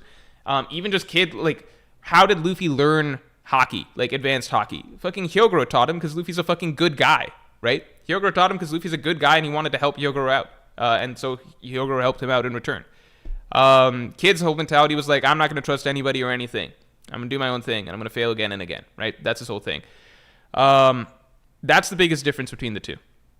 And that's where I think we could maybe see some redemption from him, hopefully. Just some guy with naturally wavy hair, thanks a lot. Kid already had one poneglyph from Whole Cake. Law only gave him one from Wano, which he earned. Both Kid and Law only had 2 poneglyphs. Luffy's the only with 3. Alright, fine. Kid gets a poneglyph for free. 1 poneglyph. Does not get both. For some reason, I thought that he was given 2 from Law. But let me see.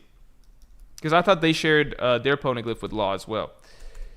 But it is just like shocking to see a character freely accept a poneglyph that they didn't earn and then not want to like do the same favor back to the people that essentially saved his ass throughout the fucking Wano arc. In case you don't remember, Luffy is the reason Kid didn't just drown to death in Udon. And then Luffy is also the reason that Kid didn't just fucking die during the Kaido fight a bunch of times. JWP, thanks for the 5. I like Kid, but it's like the universal line to make him easy to make fun of. Useless Captain Mid is crazy lol. My only hope is that this means that Oda has like a phenomenal character arc written for him. A phenomenal character arc. Because like we've seen amazing character arcs come out of the blue.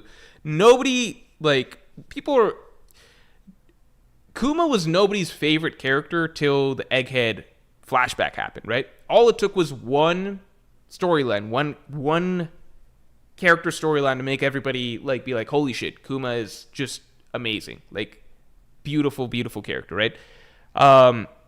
There are other characters that like people have hated before that we come around to like. Frankie is a great example. Frankie was a fucking asshole, at least it seemed like, early on in Water 7.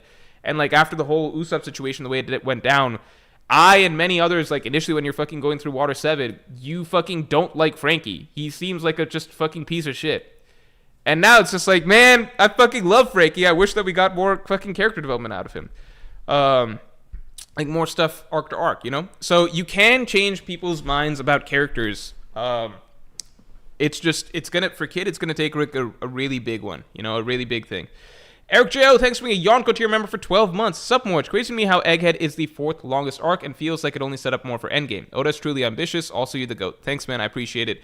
Egghead being as long as it was does make me feel like the final saga is just going to be like the most insanely ambitious storyline ever in manga, and not even close. And I'm excited because Egghead was really good, in my opinion. Eric J.O., thanks for gifting a membership, man. I really appreciate it. Thank you. Thank you. Shouts in the chat for Eric. L, thanks for being a Yonko tier member for 20 months. That moment where Nami tells Chopper that he owes her one makes me feel like Chopper will have a clutch moment in Elbaf and save Nami, maybe Devil Fruit Awakening. I feel like Nami just tells people that they owe her one. I don't know how much it actually... You know, I think that's just a running gag of the character. I don't know if people actually are regularly paying her back.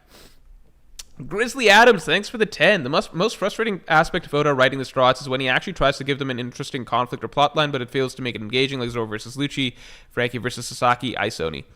Yeah, well, Zoro versus Lucci I don't view quite like that because Zoro versus Lucci was... It felt like... So Zoro is supposed to... Essentially, the way Oda writes Zoro is that Zoro is supposed to kind of get a fight every single major arc. That's just the way that Oda writes Zoro in general. Like, the only exceptions are, like, Whole Cake, where Zoro's not even present. But outside of that, there's no major arc where Zoro doesn't get a fight. Like, there are arcs where... pretty much any major arc, Luffy and Zoro are the only two Straughts guaranteed to get a fight. Sanji actually is usually... He gets fights the next most frequently, but he's not guaranteed one every arc like Luffy and Zoro are. So Luffy's always guaranteed one fight, no matter the arc, unless it's something like Zoe, which is a stopover. And then as long as it's like a somewhat significant arc, Zoro gets a fight, right? So just think through. Punk Hazard, obviously Fishman Island, Punk Hazard, like they can be easy fights like Monet, but it's still he gets a fight, right? Sanji gets skirmishes almost guaranteed every arc, but not like a start to finish fight. You know, like Sanji will clash with Virgo or clash with Doflamingo or something, but not necessarily a full fight. So it's like Fishman Island, Hyozo, Punk Hazard, Monet, Dressrosa, Pika, absent from Whole Cake, but then Wano, Wano gets a shit ton of fights. And then in Egghead, it's Luffy gets the Kizaru fight, Zoro gets a Lucci fight, right? So the Zoro-Lucci fight, it's kind of the reverse in that, to me, it's not Oda trying to give Zoro something to do. It's kind of like the bare minimum for Oda with Zoro is always giving Zoro a fight in any major arc, right? And so this was like the most bare minimum version of Oda checking off that box of like, okay, and I give Zoro his usual thing that he's supposed to get, basically. So it's kind of the reverse. Like, I don't think the goal was to give Zoro an interesting conflict or plot line with the Zoro versus Lucci fight. It was kind of just like, okay, I need to check off this box that I usually check off for Zoro. Frankie versus Sasaki, though, is a shame. And Isoni is a shame. Point D extra, thanks for the 2. Keep some money. Keep that Wano video delayed, boss. No, it's coming. It's almost here. Pretyush Golcha, thanks a lot. Luffy has been calling out Usopp to have taken the Cat God, so do you think it might escalate like Water 7 and Usopp then trains or turns a warrior?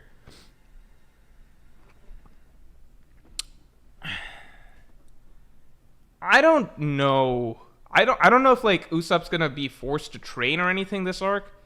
I feel like Usopp's best bits of character development tend to come from like in the moment things, right? Like in the moment he's forced to rise to the occasion with like the whole Ennis Lobby situation, or Thriller Bark, or the Mr. 4 fight, like Thriller Bark with Perona, or the Mr. 4 fight, or like Usopp sniping Sugar and all of that stuff, you know? So I don't know. I think a training arc might dilute it almost. I don't know. I do think Usopp will get a lot stronger this arc. Randon Lavender, thanks for your first super ever. If Usopp becomes a giant, I want credit, just saying. Usopp becomes a giant? Yeah, you can get... Did you make that prediction somewhere? I don't remember that, but yeah, if Usopp becomes a giant, I will definitely remember you. I guess. Gobble D Snuts, thanks a lot for the 2. Kabaji ass giant. Kabaji ass giant. Yeah, this giant kind of sucks. Road kind of sucks. Also, let's get the stream likes to 200. We're almost there.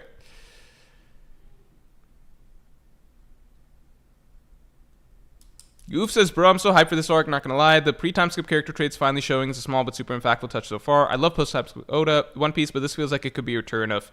So, in my opinion, despite everything I've been saying, I feel like this stream skewed a little bit towards the negative because I saw this line that got me talking about Wano a bunch.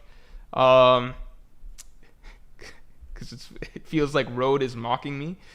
What was I saying? I genuinely feel like my feeling is Elbaf is going to be the... I truly feel like Elbaf is going to be the best post-time skip arc. I feel very confident in that. A lot of those reasons, like my video coming out Tuesday explains why a lot of those reasons are. But I think at one of the simplest levels, I'm excited for Elbaf because, one, Oda's been planning it for fucking ever, right? Oda's been planning it for fucking ever.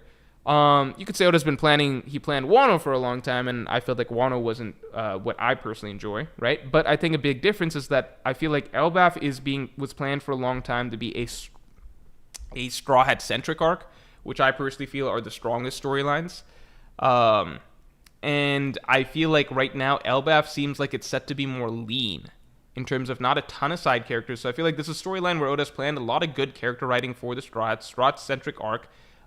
Whatever the conflict is supposed to be significant because Elbaf is built up so much. And at this point in time, the only conflicts that are kind of relevant to Luffy and the Straw Hats are significant players, right? Like last arc we had an Admiral, the entire Buster Call, and all 5 Gorosei, right? So Elbaf, whatever we're getting, it will likely involve other Yonko, most likely Holy Knights, right? So whatever the conflict is, it's going to be an exciting conflict, but it's also likely to be lean, so not too many side characters, not bogged down with that. Oda's been planning it for a long time, and it seems to be Straw Hat-centric, so really good writing for the Straw Hats.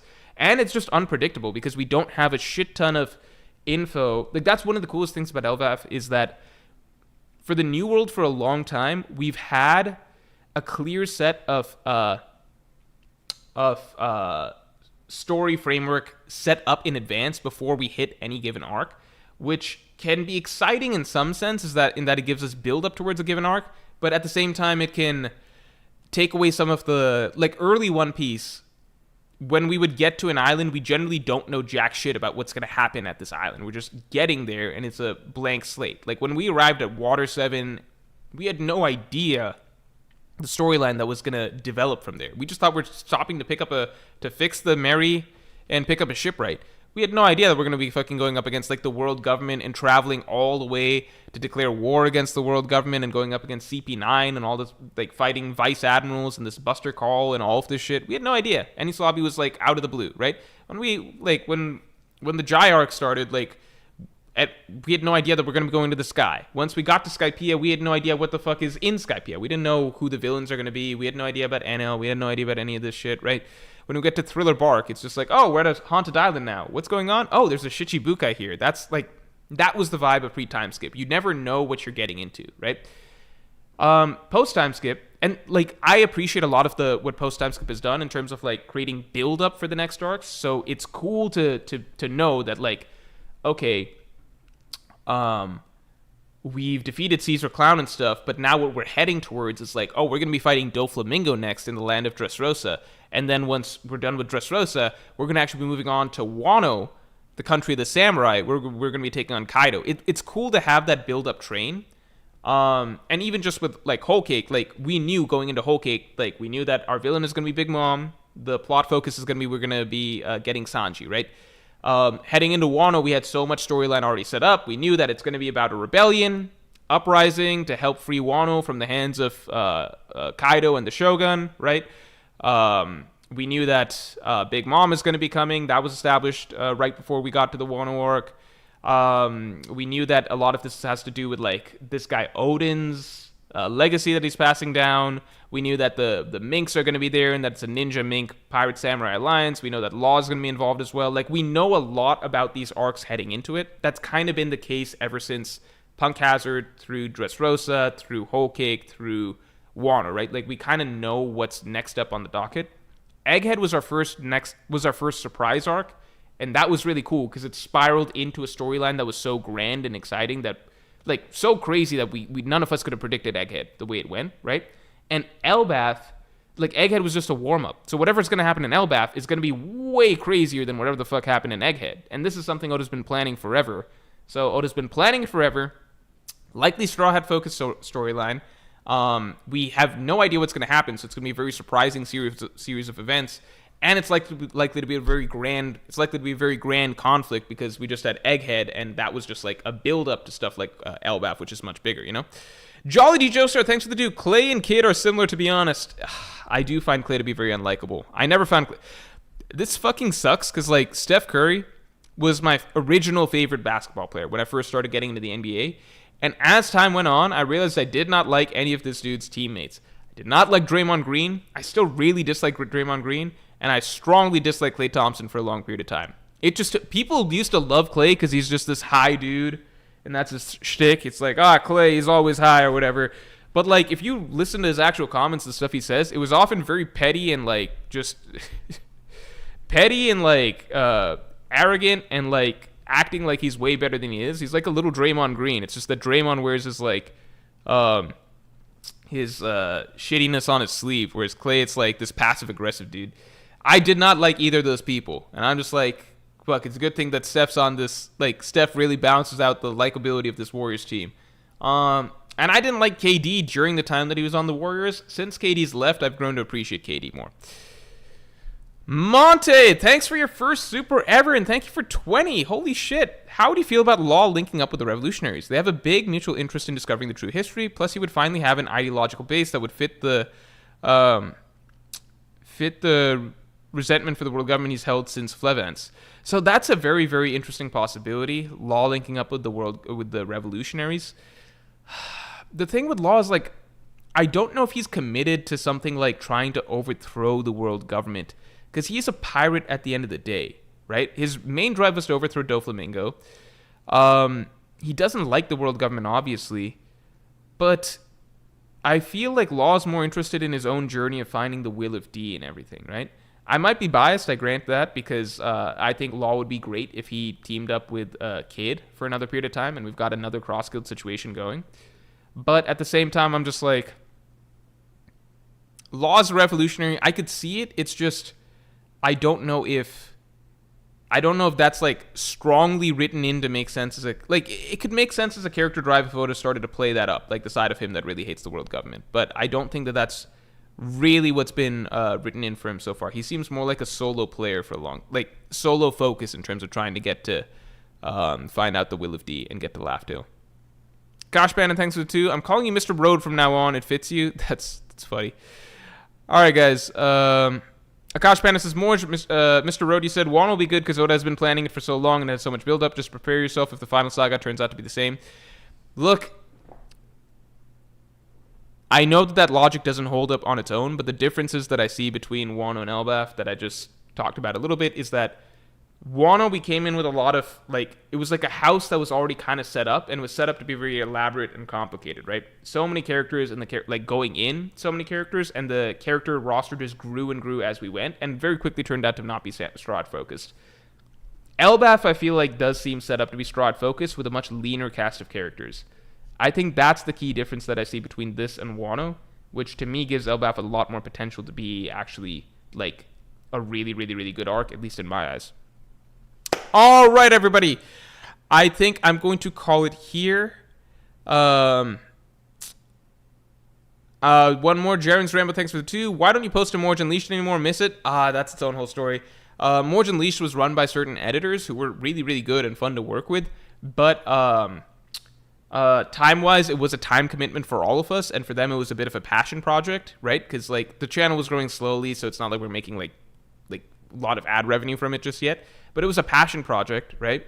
And they had busy lives, and for me and the main editor of my channel, while Morj Unleashed was largely hands off for us, we did still have to jump in and like figure out video thumbnails, video titles, make edits, things like that to some degree, like second drafts, etc.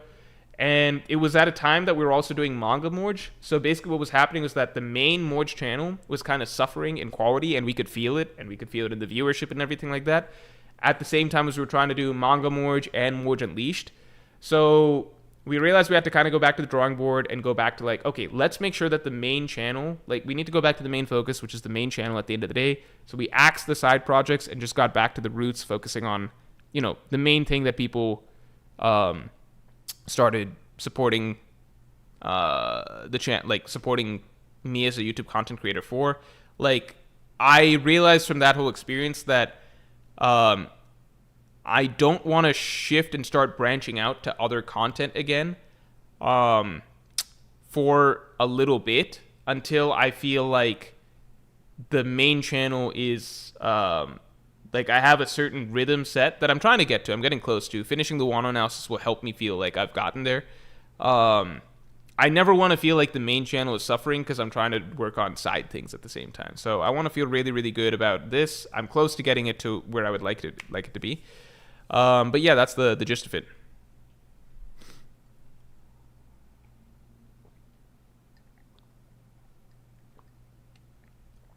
All right, everybody. We're going to call it here. Thanks a lot for tuning in, everybody. And yeah, I will talk to you all later. Thank you very, very much. Ace Comics says Morj Unleashed would have done numbers as shorts. Maybe that's the future. Maybe we switch it to shorts. Maybe that's the future. That's possible. That's a good idea. But yeah. All right, everybody. I'm going to talk to you later.